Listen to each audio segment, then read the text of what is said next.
Здравствуйте, в студии Надежда Саханская. Вы смотрите программу «Актуальное интервью».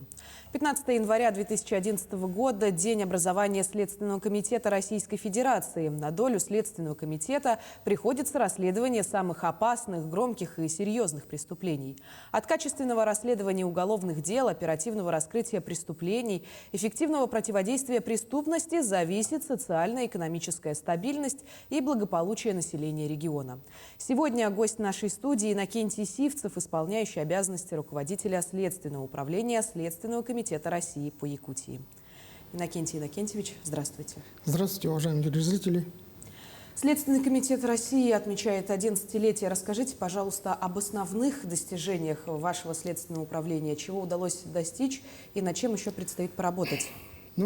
Основной задачей, конечно же, всех органов следствия это является оперативное и качественное расследование уголовных дел. Несмотря мы отмечаем небольшую годовщину со дня нашего создания, прошло всего лишь 11 лет, определенные успехи нашим управлением достигнуты. За эти 11 лет нашими следователями расследовано более 15 тысяч преступлений, 7 тысяч, которые относятся к тяжким и особо тяжким преступлениям. За этот год следователями расследовано уже, за прошлый, год расследовано 960 уголовных дел, 450 из которых относились к категории тяжких и особо тяжких преступлений. Это, прежде всего, убийство, причинение тяжкого вреда здоровью, повлекшее смерть потерпевшего, преступления против половой свободы и неприкосновенности, экономические и коррупционные преступления. Но все дела, которые расследуют наши следователи, они, как говорится, всегда у нас на слуху, потому что имеют очень большой общественный резонанс. Все мы знаем, что у нас в этом году совершены как убийство детей, ряд коррупционных преступлений. Работа следователей в первую очередь заключается в том, чтобы достичь социальной справедливости. Это не только привлечение к уголовной ответственности лица, совершившего преступление, но и возмещение причиненного вреда преступлению. За прошедший 2021 год нашими следователями возмещено около 1 миллиарда рублей ущерба, причиненного преступлению, если в точные цифры брать 988 миллионов рублей. Но мы не продолжаем совершенствовать свою работу. Основное у нас направление будет в этом году, которое определено, это прежде всего оперативное и качественное расследование уголовных дел, защита прав граждан уголовно-правовыми методами. Но вот тема борьбы именно с коррупционными преступлениями в нашей республике остается актуальной, если судить по сообщениям вашего ведомства. Расскажите, какова на сегодняшний день ситуация в Якутии по борьбе с этим злом?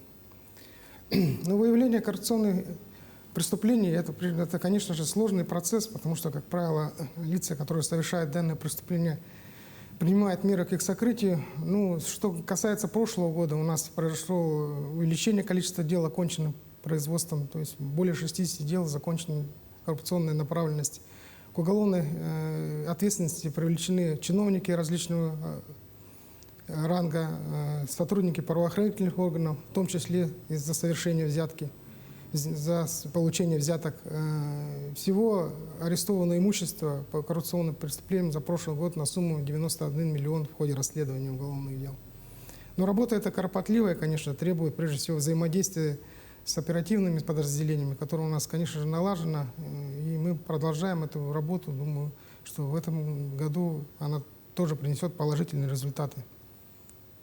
Иннокентий Иннокентьевич, жители республики объяснимо остро реагируют и на преступления в отношении детей. Скажите, можем ли мы говорить о снижении преступности в этом направлении и насколько эффективны методы, применяемые Следственным управлением? Расследование преступлений в отношении детей – это приоритетное направление нашей деятельности. Все вы, наверное, осведомлены, что в последнее время, к сожалению, совершаются особо тяжкие убийства детей, вот как это было совершено в Булунском районе, в городе Якутске. Что касается количества совершенных преступлений в отношении детей, в частности, которые относятся к нашей последовательности, это тяжкие, особо тяжкие преступления, их не уменьшается. Всего нашими исследователями расследовано в прошлом году 331 преступление, из которых 238 относятся к категории тяжких, особо тяжких. В основном эти преступления были связаны с насилием в отношении детей. Как показывает практика, цифра это о том, что указывающий на рост преступности объясняется тем, что у нас мы более плотно и взаимодействовать начали и с органами профилактики. Эти преступления выявляются. К сожалению, некоторые из них совершаются в семьях, не всегда оперативные сотрудники там, или мы можем как бы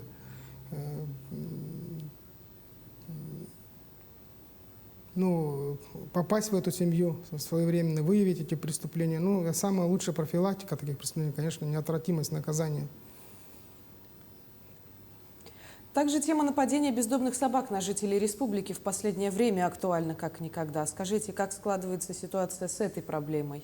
Есть ли результаты в расследованиях уголовных дел, возбужденных вашими следователями в конце прошедшего года? Ну, что касается расследования уголовных дел, связанных с нападением безнадзорных животных, у нас практика следственная такая существует давно в нашей республике. Вообще мы расследовали 7 уголовных дел, 2 из которых закончились направлением в суд, в том числе и по фактам халатности должностных лиц, допустивших нападение собак на людей. Что касается последних событий, как уже, наверное, все вы знаете, возбуждены 2 уголовных дела по статье, предусматривающей ответственность за халатность, в том числе повлекшая гибель человека.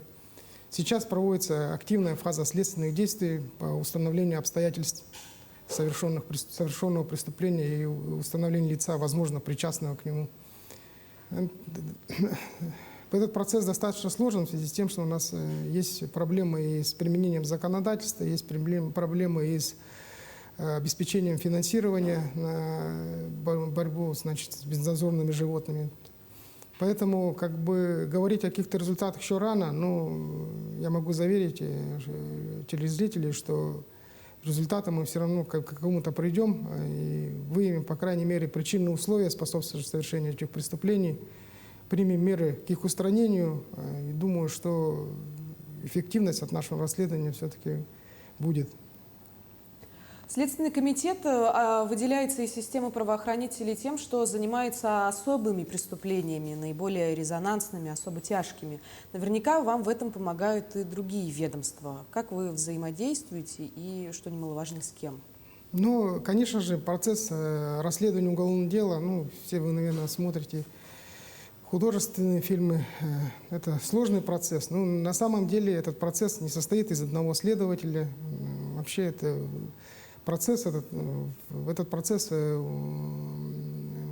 вовлечены множество служб, и оперативных служб, и экспертных учреждений, и аналитических групп. У нас взаимодействие налажено, конечно, наиболее плотно, потому что следователь без того же оперативного сотрудника, он фактически, как говорится, без рук. Поэтому взаимодействие с оперативными службами Министерства внутренних дел, Федеральной службы безопасности начинается с самого начала и не заканчивается до вынесения обвинительного приговора по уголовному делу. Здесь, конечно, можно привести массу примеров уголовных дел, где мы организовано взаимодействие, в том числе не только с оперативными подразделениями, но и экспертными. Мы, если так можно сказать, устанавливали и раскрывали преступления, которые совершены в прошлый год. Например, в прошлом году мы окончили расследование уголовного дела совершения убийства, которое было совершено в 1993 году.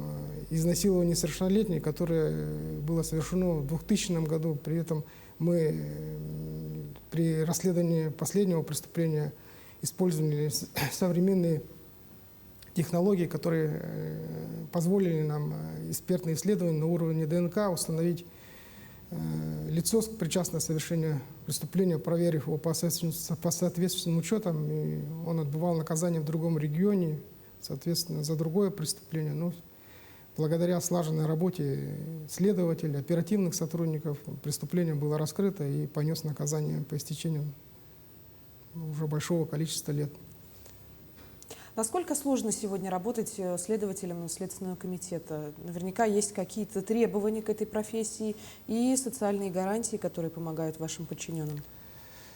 Работа следователя, она никогда не была легких, потому что она требует стопроцентной отдачи.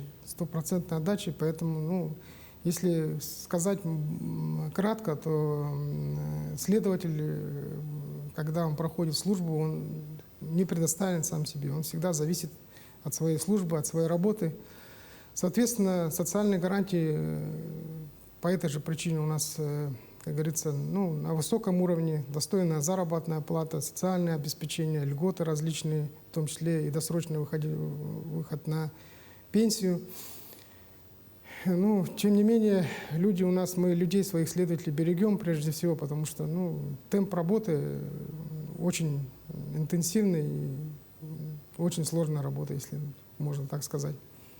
Ну и в завершении расскажите о вашем коллективе. Каков средний возраст следователей, как они размещены по территории республики? Коллектив нашего следственного управления сравнительно небольшой. Всего у нас в штате 174 сотрудника, это со вспомогательными подразделениями. У нас получается 19 следственных подразделений на всю республику, которые охватывают всю республику. Это 2 следственных подразделения по расследованию особо важных дел в управлении нашем находятся непосредственно в аппарате, дислоцируется 17 районных, межрайонных и городских межрайонных следственных отделов, где проходят также службу наши сотрудники. Фактически вся республика охвачена нашим присутствием, наших следователей. И ни одно происшествие, которое подследственно нам, то есть преступление, мы не оставляем без внимания и оперативно реагируем на него.